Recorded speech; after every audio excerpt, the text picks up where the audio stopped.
welcome back to Curry Shed. This is a very special video that I'm going to be doing today, and it's taken from our course all about BIR curries, or cooking BIR curries at home.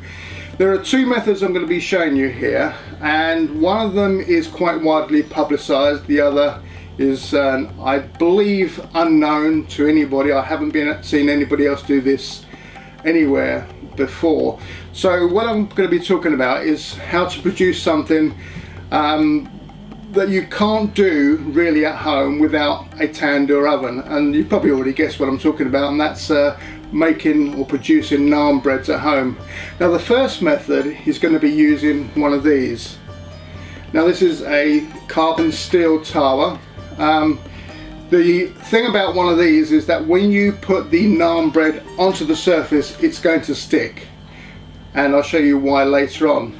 The other method, and something that most people find very frustrating, is because they go out and buy one of these, which is a Teflon coated aluminium tawa, and what you'll find is that when you try to use the first method, it's simply going to slide off and fall into the gas, and you're going to be able to see exactly what I'm talking about later when I show you the method. So without further ado, let me show you the ingredients that we're going to be using, and we'll show you the two methods of producing perfect naan bread at home. 200 grams of milk, 8 grams of baking powder, 2 grams of black nigella seeds, 100 grams of sugar, 1 kilo of self-raising flour, 320 grams of water, a pinch of salt and 1 egg.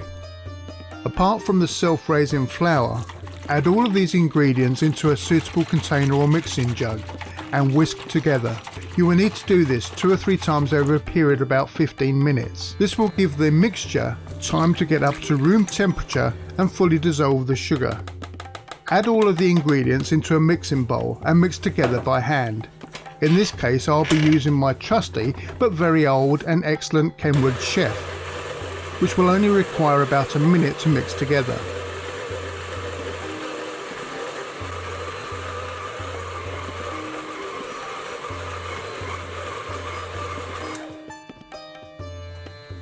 Once you have mixed together all the ingredients, you will notice that the dough is fairly solid and is exactly how it should be. Don't be tempted to add any further liquid. Add about a teaspoon of vegetable oil to your hands and rub together. This will help in stopping the dough mixture from sticking to your hands. Now push down on the mixture into the bowl.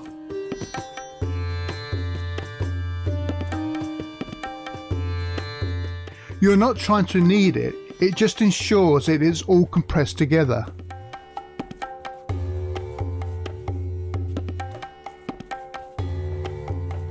Leave aside for about half an hour and cover with cling film or baking foil.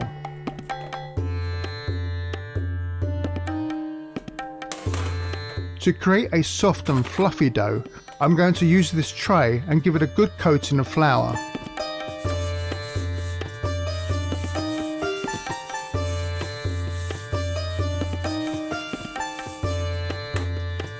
Again, add some more vegetable oil to coat your hands.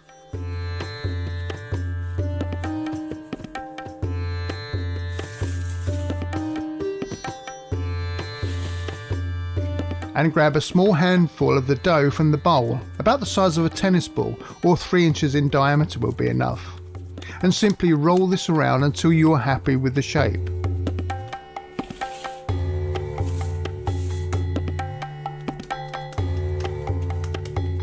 And add this to the tray.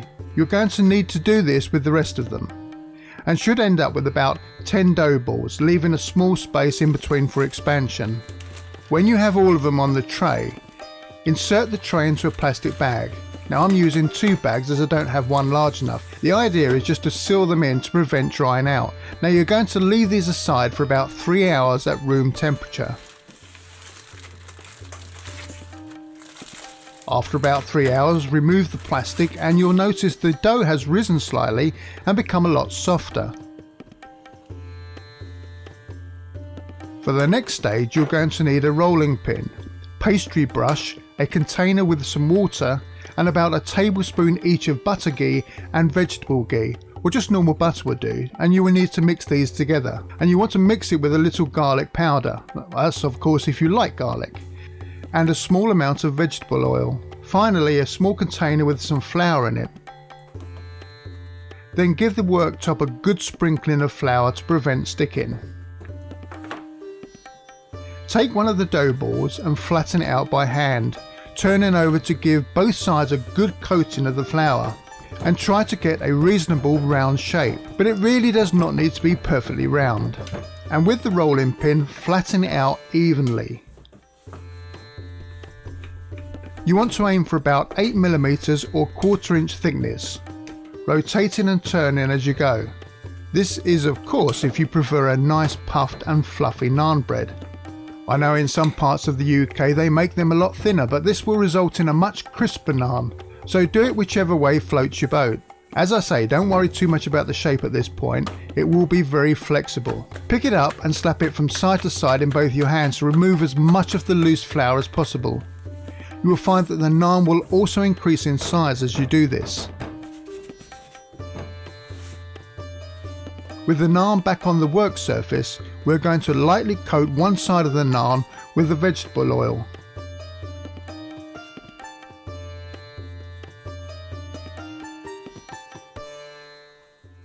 Brushing right up to the edges and finally across the centre. This is an essential step to help when at the cooking stage and prevent the naan drying out too much, and put it to one side. You're going to need some kind of cushion. In this case it's an old tea towel wrapped around 2 or 3 t-shirts with a rubber band, and lay the naan oil side down onto the cushion, or gaddy as they're known. At this point you can pull and stretch the dough out much bigger, or to the shape that you want.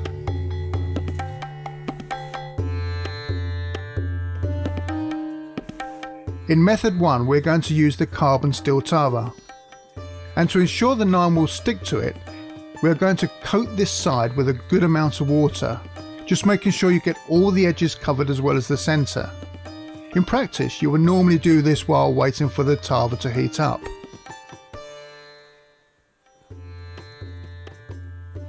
Even with this high output burner, we're going to need to heat it up on full gas. It should take about 3 minutes. On a domestic gas stove, you'll need to get it as hot as you can. I'm going to use a temperature gun to check when it's ready. Now make sure you have the naan at hand. The temperature is about 430 degrees Fahrenheit. We want to aim for somewhere in the region of 550 to 600.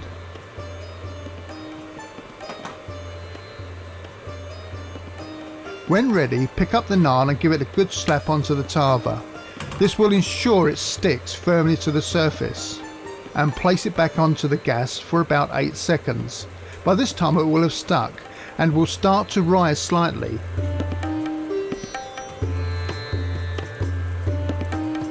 And you can flip it over, now moving it over the flame continuously. The flame here is about 5 inches high, so I'm holding it about 8 inches above. At this stage all we're trying to do is to evenly cook and bubble up the naan, as you can see. And just keep rotating over the flame, checking now and again its progress.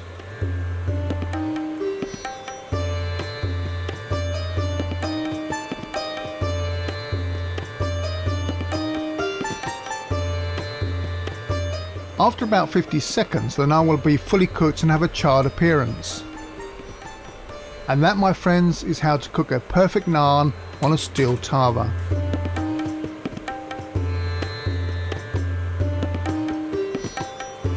All that's left to do now is turn off the gas and give the naan a good coating of melted ghee or butter, which adds another layer of flavour as well as keeping it moist.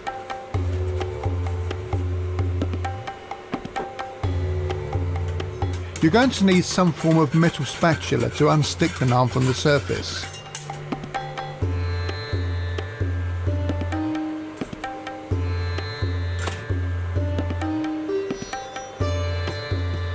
Now breaking it apart, you'll notice how soft and fluffy it is inside, and in no way dried out and cracking if you fold it in half. I must admit the temperature at over 600 to start with made the underside more darker and slightly overcooked. Practice makes perfect, as they say. And that's all there is to it for method 1. Now method 2 is slightly different. Obviously we're going to be using a Teflon coated non-stick pan, so applying water to the naan surface will not be necessary as it won't be sticking anyway.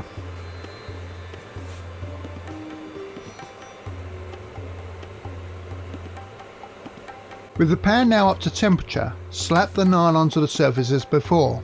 It may stick better to the cushion than the pan, as you can see, but flatten it out and leave it for a few seconds to cook on the underside.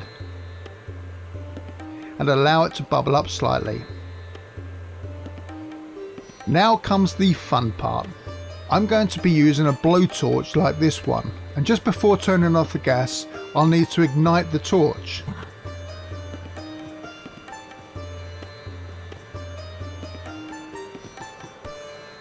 Squeezing the trigger makes it into a good flamethrower, and holding it about 12 inches above the surface and continually moving over the naan, you will start to see it bubbling up and rising. At this stage, that's all we're trying to do, is cook the naan through and get it to puff up.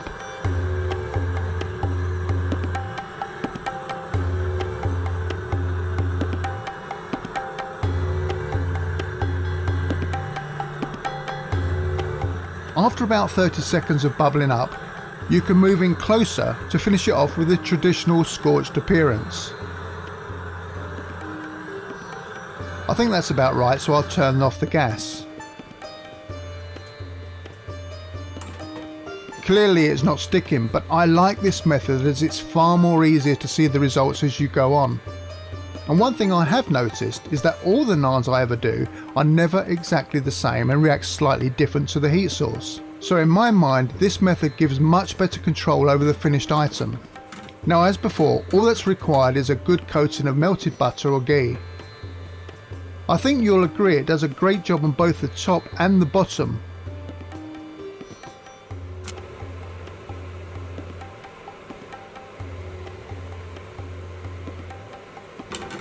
And all that's required is a quick wipe of the tava and you're done.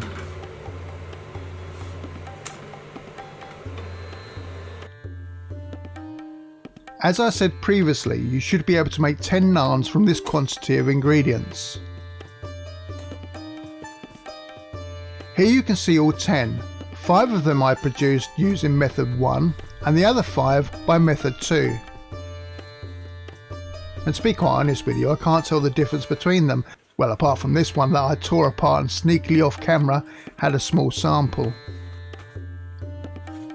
Now one thing is for certain, they are equally as good, if not better, than any naan you'll get in any restaurant anywhere in the country. And method 2 is so much easier to control, and let's face it, it's a lot more fun to do. Top quality naans cooked at home without a tandoor.